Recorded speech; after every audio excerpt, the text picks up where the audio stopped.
In this video I want to talk about the negative culture shock I had when I came here to Latin America as an expat.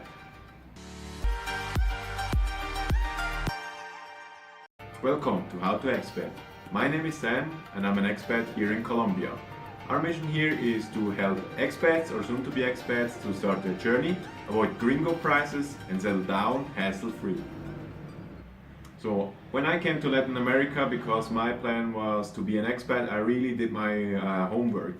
I did more or less 3 years of research with a couple of trips here to Latin America, to the Caribbean and to Central America. And even though I did a lot of travels, I had many misconceptions about life here as an expat in Latin America.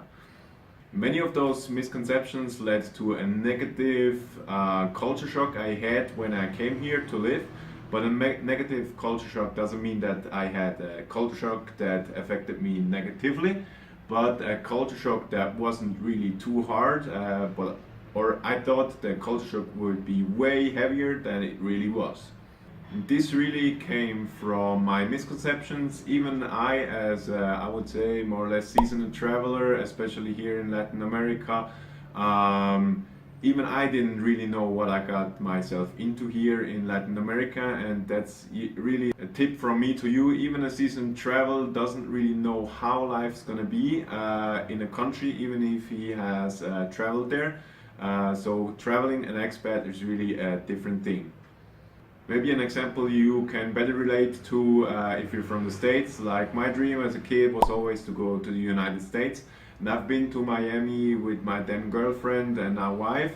And we stayed there for about 10 days and went to a hotel and did all that touristy stuff. And I just loved Miami back then. But then when I got back to Miami 1.5 years later, I really stayed there. So I really lived there for 2 weeks or almost 2 weeks. Of course, that's not really living, but I was in a rental apartment. I got my own groceries. I did more regular stuff.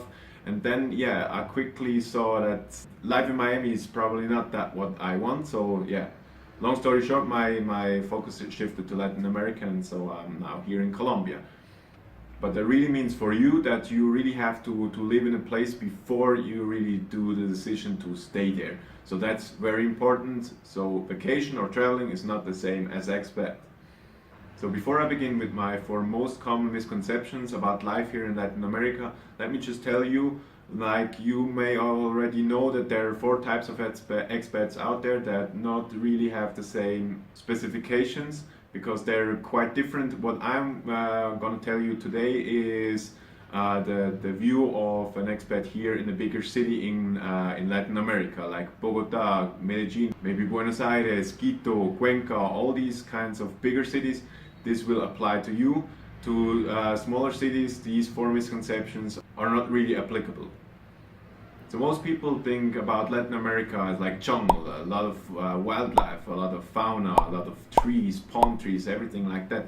But at least 50% of expats will live in big cities. And here where we currently are in Medellin, this city is even more developed than where I'm from. So I'm from Zurich, Switzerland, and this city has many more bigger malls, more luxurious malls. The infrastructure is very good. They have a brand new metro system and all that kind of stuff. Of course, Medellin is really a very developed city of the whole Latin America area. But even though like Quito or Panama City, they are really developed. And an example I always bring up is I packed a big old survival knife to bring to Latin America, because I thought, yeah, I have to open coconuts on a regular basis, but I never did do that. So yeah, I brought a big mosquito net, because I thought, yeah, no hotels here will have mosquito nets because it's all not so developed. But I never used the mosquito nets, and there are all kinds of such examples that just was my misconceptions that, yeah, it's just not so developed. But here it's a city like everywhere else. And a quite similar misconception is that all the people here live in favelas. So if you're in a big city, so all the people live here in favelas.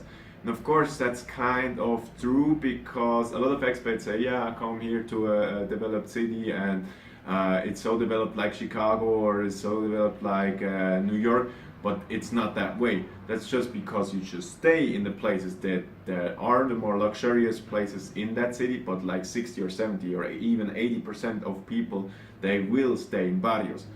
But that doesn't mean that you are constantly around barrios. So here, like in Medellin, there are a lot of places, a very big area actually, which doesn't have too many barrios.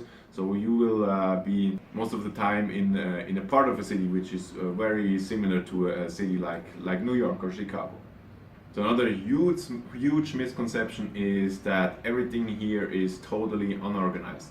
So that the government is very corrupt, that I want to go into politics because that's a different area, but I mean the applicable government, like the police force, that you just can bribe everyone here. That's really not the case in the bigger cities anymore. Like we know a couple on the coast of Ecuador, and they were really surprised when they went to Panama for some shopping, and they couldn't bribe the cops there because Panama is now a little bit more developed. So I think that the time really right now runs out, at least for the bigger cities in Latin America, that you can bribe the cops and all is totally unorganized. Like an example I wanted to mention is here in Colombia. Like here in Colombia, the law is that you have to get a new driver's license and you have to take, I think it's 42 hours of school to get your driver's license, which I think really sucks. And the years before, you just could go to driver's school and say, you know what, I'm a gringo, I have my US driver's license, and they would say, okay, that's all right, and then they give you the signature as long as you paid, and maybe paid a little bit of an extra. But right now they have fingerprint sensors, so from what I heard, you have to attend school, so you have to fingerprint when you go into the classroom, and you have to fingerprint when you go out of the classroom. So like probably the days are over or will be over in the next coming years of that Latin America is really an unorganized place and you can just bribe whoever you want for whatever you want to. So another really big misconception is, of course, that crime is everywhere here in Latin America. So the stories you hear is that you get decapitated when you are on the street, and then all the gang members are everywhere in the city. And this is really not true. I hope I'm not the first to tell you that. We will have a couple of other videos about safety here in Latin America, but just briefly, it's like if you stay in the city, in the areas where the expats should be, then it's not more unsafe than a big city in the United States.